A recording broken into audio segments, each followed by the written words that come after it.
에듀윌 유료 회원만의 남다른 서비스.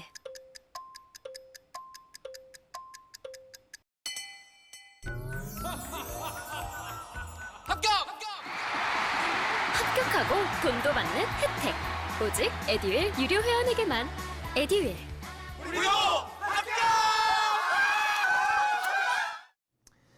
자, 여러분 이제 경제산업으로 넘어가 보도록 하겠습니다. 저희 보니까 자동차 업계가요, 중고차 시장 개방 정부가 조속히 결정해라 이렇게 촉구하고 나섰다고 합니다.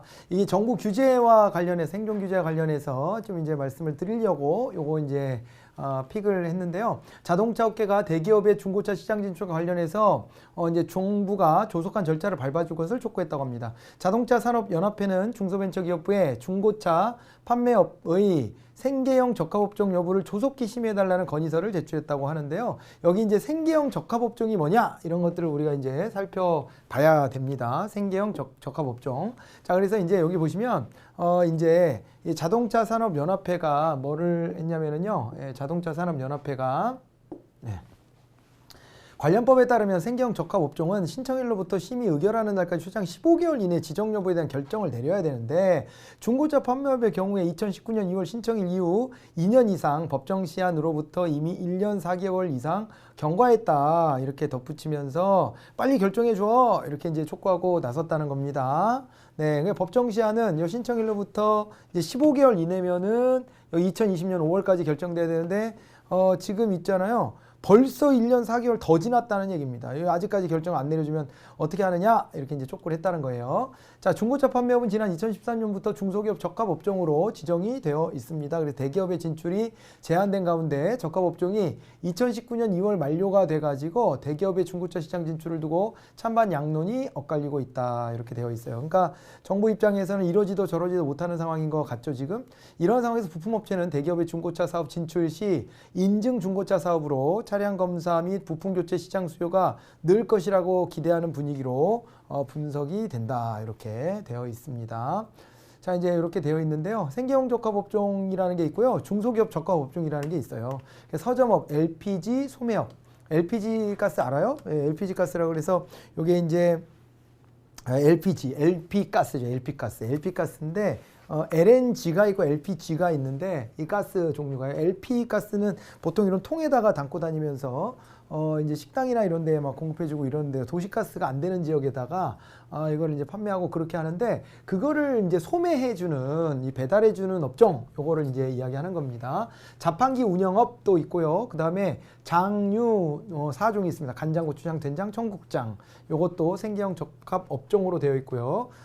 그리고 이제 두부 제조업도 있습니다. 두부 제조업도 생계형 적합 업종입니다. 면류 2종 제조업도 있고요. 떡국떡 그리고 떡볶이떡 제조업도 있습니다. 이런 것들이 대기업에 해당될 수 있을 만한 데들이 진출해 있는 것도 있긴 있는데, 더 이상 이걸 확장하거나 더 시장 진출하지 못하도록 이제 묶어놓는 효과가 있다고 생각하시면 될 거예요. 가령 뭐 서점업 같은 경우에도 교보문고 같은 데는 대기업이라고 봐야 되겠죠. 그런데 교보문고 같은 데도 더 이상 확장은 못합니다. 새로운데 이제 신규 확장 같은 것들을 못 해가지고 그래가지고 이제 그 생계형 적합업종으로 지정이 돼서 한 군데가 없어지면 한 군데를 더 설치할 수 있다 정도가 되는 거지 더 이제 늘리거나 할 수는 없게끔 되어 있어요.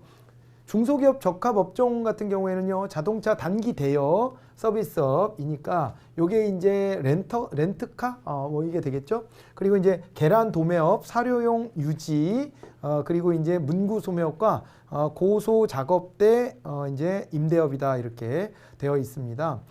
이제 이렇게 중소기업 적합업종이 있고, 자동차업계 중고차 시장 개방 여부를 정부가 조속히 결정해라. 그래서 이제 지금 이게 보면 얘도 중소기업 적합업종으로 되어 있다는 거예요. 아시겠죠? 근데 이걸 제가 이제 왜 이거 픽을 했냐면은 딴 거보다도요, 이거를 좀 보려고 그래요. 우리가 SSL이라 그래가지고요. SSL 해가지고요. 이게 이제 일몰법이라고 부르는 게 있습니다. 일몰법이라고 하는 제도가 있는데요. 선셋 로우 해가지고 SSL 이렇게 불러요. 일몰법이 있는데 요거는 뭐냐면 어떤 규제 같은 거 있잖아요. 규제는 정부 규제, 행정 규제는 이제 시한을 정해 놓는 거예요. 행정 규제에 시한을 설정하도록 하는 겁니다. 시한을 설정하고 이 시한을 넘어가면서까지 이 규제가 있지 못하도록 하는 거예요. 그래서 요거를 통해 가지고요. 불필요한 규제를 이제 없애는 효과가 있습니다. 불필요해진 규제들이 있어요. 규제는 만들어질 때는 반드시 필요해서 만드는 거거든요. 필요해서 만드는 거지만은 필요가 이제 떨어지는 경우들이 있습니다. 그래서 그런데도 불구하고 참 이게 이제 이런 규제가 있다는 것을 자꾸 이제 놓치게 되면서 결과적으로는 그 때문에 결과적으로는 이제 불필요한 규제들이 많이 이제 계속 잔존해서 이제 흘러다닌단 말이에요. 그래서 이제 그런 것들을 이제 못하게 하기 위해서 불필요한 규제를 이제 완화하는 이런 효과가 있는 것입니다. 이렇게 하기 위해서 어떻게 하냐면은요, 대통령 직속으로 해가지고요, 대통령 직속으로 뭐가 있냐면은 규제개혁위원회가 있거든요. 규제개혁위원회가 있는데 이 규제개혁위원회에서 있잖아요. 여기서 이제 규제에 대해 가지고요. 다시 규제를 연장할 것이냐 말 것이냐 이런 것들을 결정을 해주는 거예요. 그래서 여기 이제 규제개혁위원회에 손을 타야 되는데 이제 주관하는 데가 중소벤처기업부다 이렇게 돼가지고 중소벤처기업부에 이제 촉구했다 이런 얘기가 나오는 겁니다. 그래서 일몰법이라고 하는 것이 불필요한 규제를 완화하는 효과를 가져온다. 그리고 또 하나가 있어요. 참 요거뿐만 아니라 요거를 이제 감축관리라고 얘기를 하는데요. 감축관리. 불필요한 규제가 있다는 것은 그만큼 또 예산 소요도 있다는 것을 의미하기도 하는 거거든요. 예산 소요도 있기 때문에 그 예산 소요를 이제 좀 차단하는 효과 이런 것들도 가져오게 되는 겁니다. 그 신자유주의 시대 이후에 우리가 이제 일몰법 같은 제도가 이렇게 이제 만들어지기 시작한 거예요. 그래서 우리나라도 이제 규제 시한을 설정했는데 5년 이내로 설정을 하게 되어 있고요.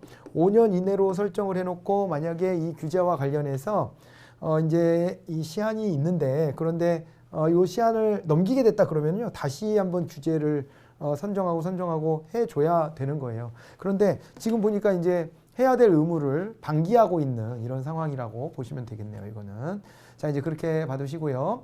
자 이제 좀 더 추가적인 설명이 또 나오는데 레몬마켓이라는 말이 나왔어요. 질적으로 문제가 있는 저급한 재화나 서비스가 거래되는 시장을 일컫는 경제 용어다 이렇게 되어 있습니다.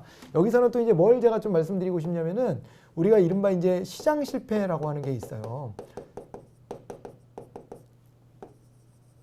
시장 실패라고 하는 게 있는데 시장 실패다 그러면은 시장을 통하면 모든 게 다 효율적일 것 같잖아요. 근데 시장에 의한 이제 비효율성이다 이렇게 봐야 돼요. 시장에 의한 비효율성이 초래되는 경우들인데 이 중 한 가지가 이제 뭐가 있냐면 이 중 한 가지가 시장 실패에 관련해서 이 중 한 가지가 바로 이제 정보 비대칭성이라는 게 있습니다. 정보 비대칭성이 있는데 중고자동차 시장이 여기에 대표적인 경우예요. 여기 보면은요. 이 중고자동차에 대한 공급자하고 소비자가 있을 때 정보의 양은요. 공급자 쪽은 많이 가지고 있어요. 이 차가 어떤 차다라고 하는 거 요거를 많이 갖고 있는데 정보의 양이 그런데 여기에 이제 중고차를 수요해야 되는 쪽에서는 정보의 양이 적습니다. 그럴 때 보통 이제 우리가 속된 표현으로 눈탱이를 당할 가능성이 많아요. 눈탱이를 당한다는 게 무슨 얘기냐? 공급자들이 말이지요. 공급자들이 어떻게 하냐면은 이 공급자들이요. 이제 이게요. 자기들이 알고 있는 정보를 숨기고요. 그리고 이제 소비자를 현혹할 수 있는 정보는 과장하고 이렇게 하는 겁니다. 그렇게 하고 애시당초에 이제 약속된 거를 지키지 못할 걸 알면서도 그런 약속을 하거나 약속한 거를 일부러 지키지 않아 버리게 되는 거예요. 요거를 이제 주인 대리인 이론으로 이제 설명을 하는데 여기서 이제 공급자는 대리인이에요. 대리인이라고 얘기를 하고 여기 수요자 있죠. 수요자를 주인이라고 합니다. 그래서 주인과 대리인의 이제 대립 구도인데 이렇게 되는데 이들 속에서 이 대리인은요. 뭘 하게 되냐면 여기서 이제 모럴 해저드, 이 도덕적 해이에 빠진다 이렇게 표현을 해요. 방금 전에 말씀드렸던 것처럼 정보를요 감출 걸 감추고 또 키울 거는 키우고 이렇게 하면서 그러면서 이제 가는 거잖아요. 그래서 도덕적 해이가 이렇게 있고요. 그 다음에 이제 수요자 쪽에서는 이 도덕적 해이를 한번 당하면은 그러면 어떻게 됩니까? 도덕적 해이를 당하면은 그러면은요 그 도덕적 K로 말미암아서 이 상심감이 상심을 하게 되겠죠. 상실감이 있고 야 이거 얘네들 믿고 못하겠구나 이런 생각이 들어요. 그럼 그 다음에는 어떻게 하겠죠? 그 다음에는 말이에요. 역선택을 해요. 역선택. 야 니네 나 속일 거지. 니네 약속한 거 안 지킬 거지. 이러고서요. 역선택을 하게 되는 거예요. 그 역선택을 하게 되는데 이 대표적인 사례가 중고차 시장인 겁니다. 이게 중고차 시장 같은 경우에요. 중고차 사러 가면은요. 차에 흠결이 있는 것을 다 감춰가지고 그래가지고 이거를 알아차리지 못해가지고 문제가 되는 경우들이 있는 거죠. 예전에 제가 봤던 충격적인 기사는 뭐가 있었냐면은 어떤 사람이 그 막 보배드림 뭐 이런 데다 올린 거라고 해서 뭐 그 기사화됐던 것 같아요. 근데 거기에서 야 이게 대입하게 되더라고요. 저도 야 이런 상황이 어떻게 하지? 이런 건데 중고차를 샀대요. 중고차를 사고 겉에도 멀쩡하고 차가 너무 좋아가지고 만족스러운 가격에 잘 사가지고 이제 닦고 막 이렇게 기름칠하고 막 아끼고 이제 타는데 몇 주 만에 이제 실내도 이렇게 깨끗하게 세차를 하려고 이렇게 하다가 그러다가 이제 그 발판 있잖아요. 발판에 매트가 있지 않습니까? 매트를 딱 들었더니 그 안에서 번개탄 자국이 있는 거예요. 번개탄이 탔던 자국이.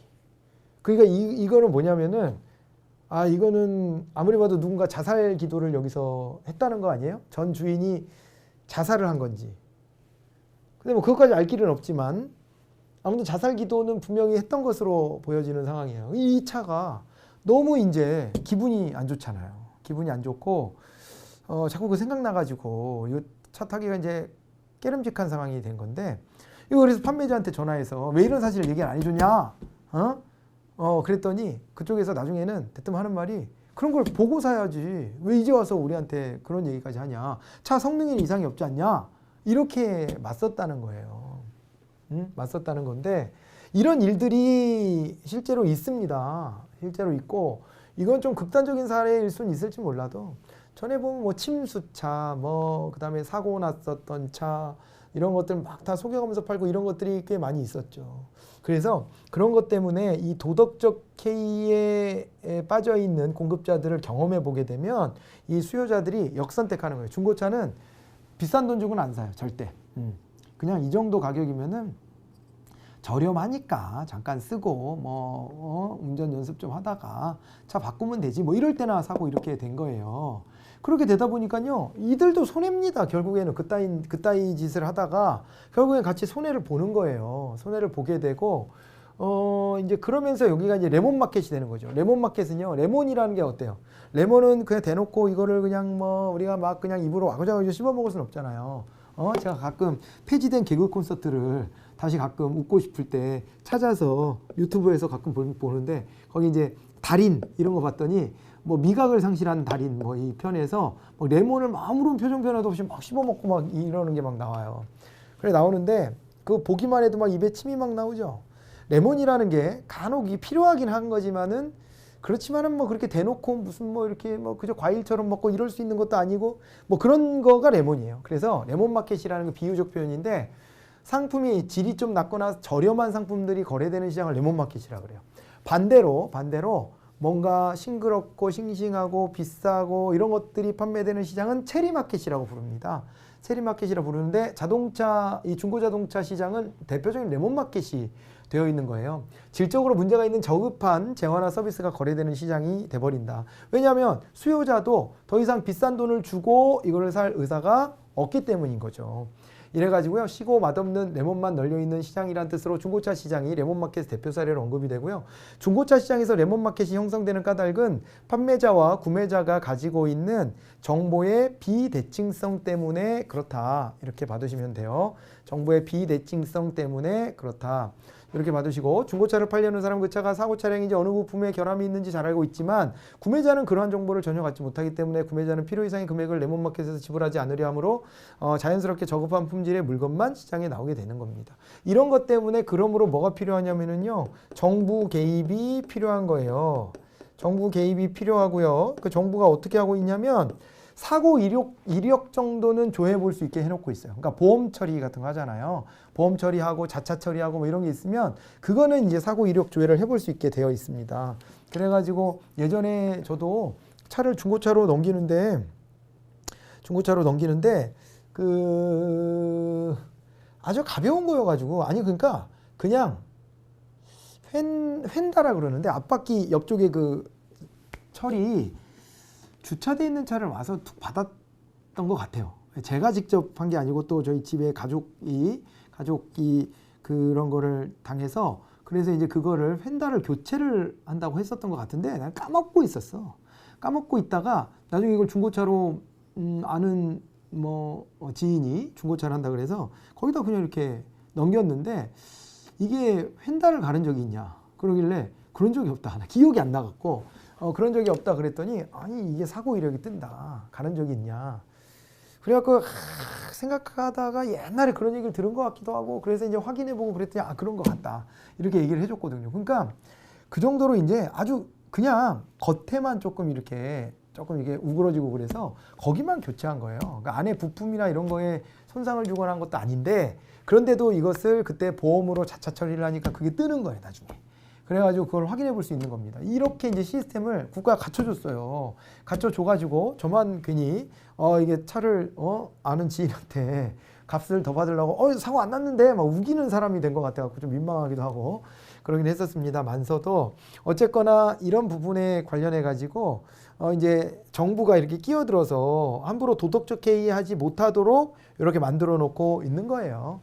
그래서 이런 개입도 있는데 또 하나는 뭐냐면은 이게요, 이것뿐만 아니라 시장의 원리대로 이제 해가지고요, 시장에 이제 대기업도 들어오고 하면서 뭔가 시스템을 갖춘 대기업도 들어오고, 그 다음에 여기 경쟁 구도가 제대로 짜여지면 지금과 같은 형태의 이런 그 중고차 판매의 경우들은 많이 없어지지 않겠냐, 이렇게 또 기대할 수도 있는 거죠. 그러니까 오히려 중소기업 적합업종으로 해줬더니만 좀 횡포가 있고요. 판매할 때도 희한한 사람들이 와서 희한하게 판매하는 방법도 많대요. 저는 중고차를 제 손으로 사본 적은 없어요. 그러니까 아예 저는 이런 거를 생각해서 그냥 차를 괜찮게 그냥 새 차로 사서 오래 타자, 이런 신조를 가지고 있는데, 타다 보면 또 오래 못 탈 때도 있고 하긴 하지만 어쨌거나 이제 그런 생각으로 새 차를 사기만 했었거든요. 저는 걱정되니까요. 차를 뭐 보러 갔다가 내가 모르는 부분에서 뭐가 이렇게 또 그럴 수 있으니까 저도 역선택을 하는 겁니다. 그런데 이제 그와 관련해 가지고 이제 이게 만약에 경쟁의 원리를 붙여버리면 아무래도 지금보다 낫지 않을까요? 그렇잖아요. 대기업까지 들어와서 이제 자기네 신뢰를 걸고 이렇게 장사를 하면은 지금처럼 이제 어디 저기 약간 좀 이상한 업자들이 껴가지고 중간에서 미끼 상품으로 이 상품이 있다고 해서 와보시라고, 지금 와보시면 된다고 가보면은 그 사이에 팔렸다고 하고, 그 다음에 이거 말고 다른 차가 있다 그러면서 아이 나 그만 볼래요 그러면 왜 이러시냐고 막 거의 반강제 비슷하게 이렇게 끌고 다닌다면서요. 그런 경우도 있대요. 끌고 다니면서 이 차를 봐라, 이 차 좋은 거다 막 해가지고 왠지 이걸 안 사면 안 될 것 같은 분위기 만든다는 거예요. 그 약간의 반강압적인 분위기 이런 걸 막 조성하기도 하고 그런데요. 그래서 이제 그런 스킬로 장사를 하니까 여기서 뭔가 이상한 분위기에 휘말려 가지고 이거를 막 계약서에 도장 찍거나 하는 경우도 여전히 있다는 거 아닙니까? 이런 식으로 영업하고 하니까 보호를 해주려고 그래도 보호를 해주기가 어려워져 버리는 거예요. 차라리 그럼 소비자 만족을 위해서는 이것을 정부가 규제하는 데는 한계가 있으니까 그러면 시장의 원리를 덧붙여버리는 게 어때? 이런 이제 주장이 있는 거죠. 이제 그런 게 맞물려 있는 그런 이슈다, 이렇게 생각을 하시면 되겠습니다. 됐죠? 이제 그런 것 때문에 요 이슈를 이제 픽을 한 겁니다. 자, 이처럼 정보의 비대칭성이 나타나는 상황에서 나타나는 대표적인 문제가 도덕적 해이고, 도덕적 해이란 정보의 비대칭성이 존재하는 상황에서 정보를 가진 측에 정보를 가지지 못한 측의 이익에 반하는 행동을 취하고 자신의 이용을 극대화하려는 경향이에요. 뭐 당연히 자기 이익의 극대화가 뭐 본능이기도 하고 본질이기도 하니까, 그러니까 뭐 항상 이렇게 행동하려고 하겠죠. 그런데 법적 윤리적으로 해야 할 자기 책임을 법과 제도의 허점을 이용해 소홀히 하는 행동을 이제 포괄한다, 이렇게 돼 있습니다. 그죠? 자, 이제 요거를 도덕적 해이라고 이렇게 보고요. 예를 들어 화재보험에 가입한 보험가입자가, 이거는 이제 거꾸로예요. 이건 수요자가 이제 정보를 많이 갖고 있는 케이스거든요. 그런데 보험에 들지 않았더라면 주의했을 화재 예방을 소홀히 하는 거예요. 야, 불나면 보험료 받을 수 있어. 이렇게 보험금이죠. 보험금 받을 수 있어. 이래가지고 화재 예방을 소홀히 했대요. 그러면 화재가 발생하고 보험회사가 보험금을 지불하게 되는 상황이 도덕적 해이에 해당된다, 이렇게 되어 있습니다. 참고로 보험 가입해서 내가 다달이 내는 돈은 보험료고요. 그 다음에 사고가 발생해서 그 사고로 인해서 보험회사로부터 수령하는 돈은 보험금이에요. 네. 그렇게 되는데 이 보험금을 이제 지불하게 되는 상황이 도덕적 해이가 되고 이렇게 되면 이거에 대한 불이익을 누가 갖냐면 이 보험에 가입하고 있는 다수의 사람들이 다 나눠 가져야 돼요. 보험에서도 유지가 돼야 되니까요. 그러면은 이제 결국에는 이걸 다 나눠서 분담해서 내게 되고 분담해서 내게 되면 어떻게 되는 겁니까? 결국에는 그 보험에 대한 효용이 가치가 떨어지는 거예요. 너무 비싼 보험료를 내야 된다 생각하면 그 보험에 가입을 안 하게 되고 보험을 가입을 안 하게 되면은 사회 전체적으로는 더 위험한 사회가 되고 그랬을 때 그 위험에 대해서 대비를 못 해가지고 사람들이 이제 극단적인 상황으로 내몰리게 되고 이렇게 되면은 공익적 가치까지도 훼손될 수 있다. 도덕적 해이가 얼마나 무서운 것인지 이렇게 생각하게 하는 이슈입니다. 자, 그렇게 봐두시고요. 이제 다음 시간에는 여기 이제 토스 인터넷 이제 은행이 출범을 했습니다. 이 이슈부터 시작을 해보도록 하겠습니다. 수고하셨습니다.